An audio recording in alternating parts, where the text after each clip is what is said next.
الحمد لله وحده والصلاة والسلام على من لا نبي بعده.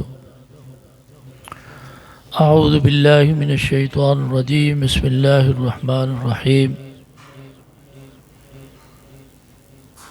وإن تعدوا نعمة الله لا تحصوها. اللہ رب العزت کی ذات نے یہاں پر یہ ارشاد فرمایا کہ تم میری نعمتیں شمار کرنا چاہو تو نہیں شمار کر سکتے کہ میں نے تمہیں کتنی نعمتیں دی ہیں۔ اللہ نے ہمیں صحت دی ہے، اللہ نے ہمیں رمضان عطا فرمایا ہے، اللہ نے ہمیں اپنے کلام سے مال و مال فرمایا۔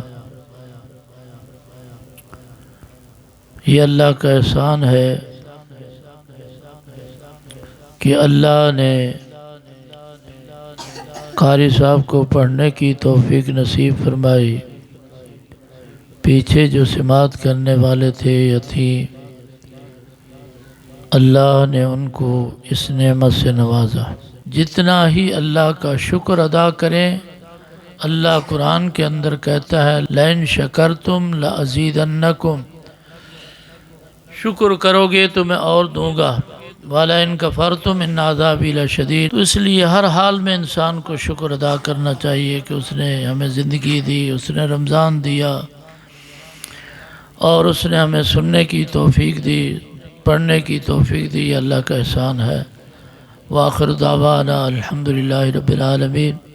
اللہم صلی علی سیدنا و مولانا محمد صلاة تنجینا بها من جمیع الاحوال والآفات وتقضی لنا بها جمیع الحاجات وتطہرنا بها من جمیع السیئات وترفعنا بها عندك على الدرجات وتبلغنا بها اقصى الغایات من جمیع الخیرات في الحیاة وبعد الممات انك على كل شيء قدیر۔